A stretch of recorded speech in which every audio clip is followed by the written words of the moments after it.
Hello बच्चों, हम 10th retail का टॉपिक कर रहे हैं आज, ऑब्जेक्टिव्स ऑफ रिटेल ट्रांसपोर्ट। इससे पहले हम कर चुके हैं मोड्स ऑफ ट्रांसपोर्ट की, यातायात के कौन कौन से साधन होते हैं। तो जो भी हम यातायात के साधन वस्तुओं की डिलीवरी के लिए इस्तेमाल करते हैं, कस्टमर तक वस्तुएं पहुंचाते हैं जिन साधनों के द्वारा, तो हम जो ट्रांसपोर्ट के साधन यूज़ करते हैं, यातायात इस्तेमाल करते हैं, उसका उद्देश्य क्या होता है, किस लिए हम उनको इस्तेमाल करते हैं, क्या करना चाहते हैं। तो उसके ये मेन 6 उद्देश्य है। पहला है कम से कम समय में कस्टमर तक वस्तुएं पहुंचाना।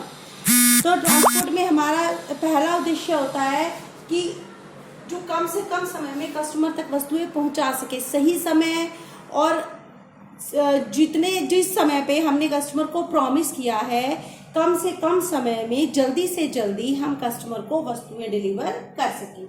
दूसरा है यातायात लागत को कम करना। तो एक हमारा उद्देश्य होता है यातायात की लागतों को कम करना। फॉर एग्जाम्पल, अगर कोई चीज़ 10 रुपये की है और उसको भेजने का खर्चा क्या हम 10 रुपये करना पसंद करेंगे? 10 की चीज़ है, 10 उसको यातायात का खर्चा कितना महंगा पड़ेगा। तो हम क्या चाहते हैं कि यातायात की लागत को कम करने की कोशिश करना, कम करना। लोडिंग या अनलोडिंग को कम करना। लोडिंग क्या होता है बेटा? जब हम कस्टमर तक वस्तुएं भेजते हैं तो उनको वस्तुओं को पैक करके हम ट्रांसपोर्ट व्हीकल्स यानी कि यातायात के साधनों में चढ़ाते हैं, जैसे ट्रक में चढ़ाते हैं, तो उसको बोलते हैं लोडिंग।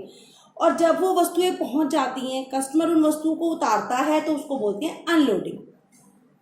तो जब भी हम यातायात के साधनों का चुनाव करते हैं, हम ये देखते हैं कि लोडिंग व अनलोडिंग कम से कम हो। ऐसा नहीं हो कि हमें अगर एक कस्टमर तक वस्तुएं भेजना है तो हमें 3 बार साधन चेंज करने पड़े। एक बार वस्तु चढ़ाए, फिर उतारे, फिर चढ़ाए, फिर उतारे, फिर चढ़ाए, फिर कस्टमर तक पहुंचाए। जिससे क्या होगा? लागत भी अधिक लगेगी और समय भी अधिक लगेगा और नुकसान भी होता है। इसलिए हमें क्या करना होता है? लोडिंग और अनलोडिंग को कम से कम करना। उसके बाद है यातायात में वस्तुओं को सुरक्षित रखना। एक हमारा क्या उद्देश्य होता है कि वस्तुएं सुरक्षित रहें, सही तरीके से पहुंच जाएं, वस्तुओं में किसी प्रकार की लीकेज, टूट फूट ऐसी कोई परेशानी ना हो। नेक्स्ट है यातायात संबंधित सारे कानूनी कामकाज करना।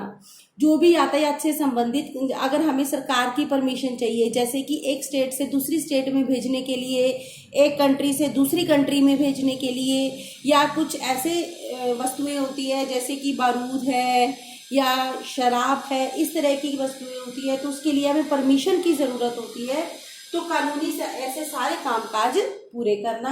नेक्स्ट है टूट फूट व नुकसान को कम करना। जो भी टूट फूट होती है वस्तुओं में यातायात के टाइम पे, तो उस टूट फूट को, उस नुकसान को कम से कम करने की कोशिश करना। ये है हमारे रिटेल ट्रांसपोर्ट के ऑब्जेक्टिव्स या फिर उद्देश्य। Thank you.